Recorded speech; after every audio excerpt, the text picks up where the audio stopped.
Hello there, lovely folks of YouTube. Ren here. So it's time for me to continue my little tea project that I've set myself for the year, making myself tea blends or herbal teas for each of the Sabbats. So this upcoming Sabbat, of course, is Samhain, probably the biggest Sabbat that we have in Wicca and a lot of other witchy, neo-pagan type traditions. So the theme of this Sabbat, of course, is usually the thinning of the veil, communing with ancestors, the mighty dead, the beloved dead, those who have crossed to the other side. So in that vein, I'm going to make a herbal tea blend that can assist in that goal. So let me get my recipe here and we'll get started. So first herb I'm going to start with, of course, anytime I'm doing any kind of psychic work, anything of that sort, mugwort. Mugwort is the #1 herb that I always think of. For this recipe, I am using teaspoons for my parts because I'm making a smaller recipe this time. But of course, you can use whatever parts you feel like is appropriate for you, just remembering that a part is one of whatever your measuring implement is. So I'm going to start with 2 parts of mugwort. And mugwort's a little tricky. This is mugwort that I grew myself.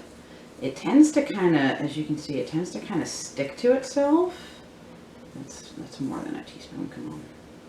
So it's hard to get good measurements, and it's just kind of going everywhere.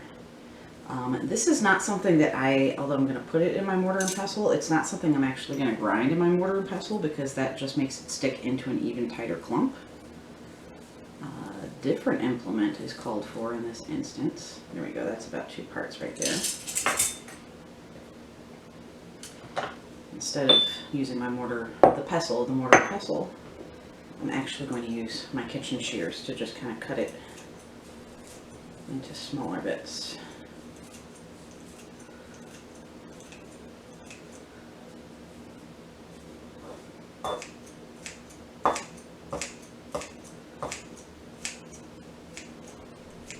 That way we can get it into appropriately sized pieces without it sticking quite so much together. There we go. So that is our 2 parts of mugwort. Next ingredient we're going to do is yarrow. And I believe, yep, 2 parts of yarrow as well. So again, this is yarrow from my garden. This one will break up a lot more easily than the mugwort will. In fact, it can break up so easily that it sometimes will just turn into a powder if you go too far with it. So this is one that I'm just going to loosely crush by hand like this. Otherwise we can go too far with it. That's 1.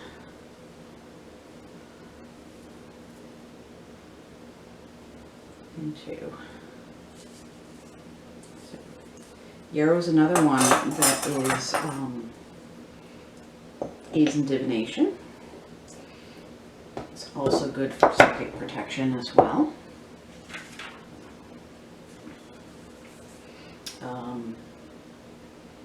And it's said to be an attractant as well. Something that attracts people that you want to interact with in magic. So if you are trying to commune with deceased loved ones and friends, then the yarrow will help to sort of entice them into your space. So, all right, next one we're going to do, this is calendula. Calendula is more commonly known as marigold. There are 2 different types of marigolds. The really big bushy pom-pom ones that a lot of people think of that are used as decorations are actually the Tejidi species, which is an African marigold.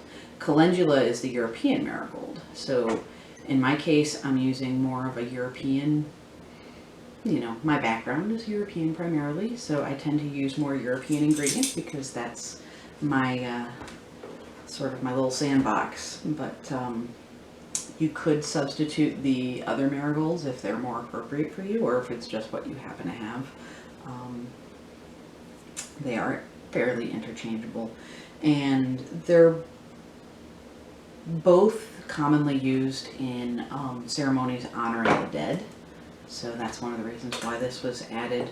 But calendula in particular is also commonly used for improving sight.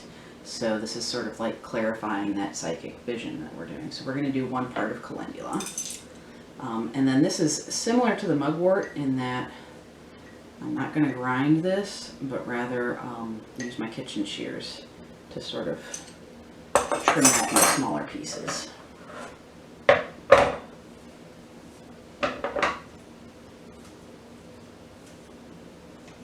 Yep, and we're spilling. There we go. So 1 part of calendula.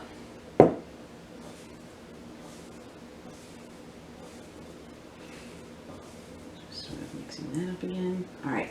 Our other 2 ingredients are ingredients that I had already pre-prepared because grinding them in the mortar and pestle can be a bit of a pain, and also it's not really something that photographs well. It's a lot of noise and all that. But I'm going to start with this one here. So cinnamon. Cinnamon is always good. You know, helps raise those vibrations. Very protective herb.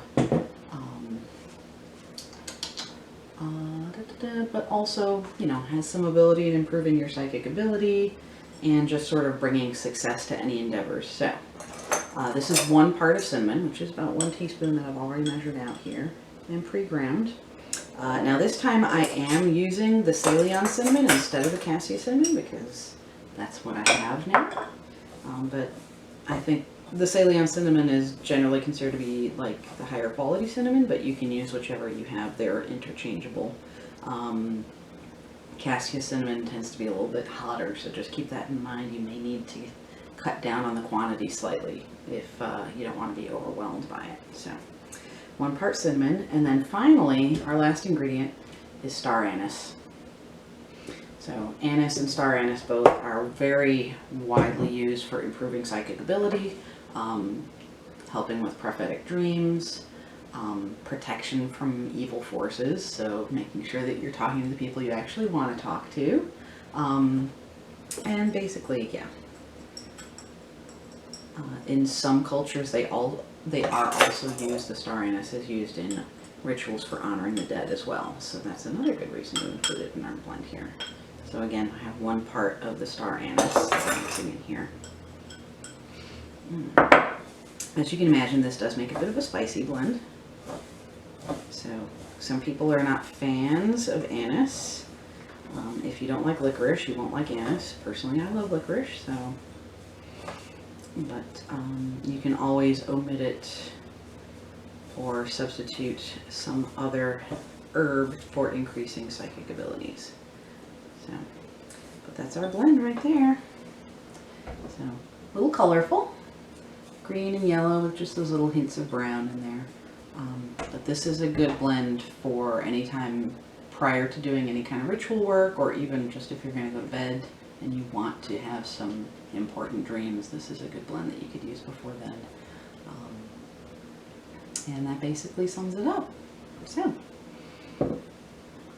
hopefully I'll be continuing this trend.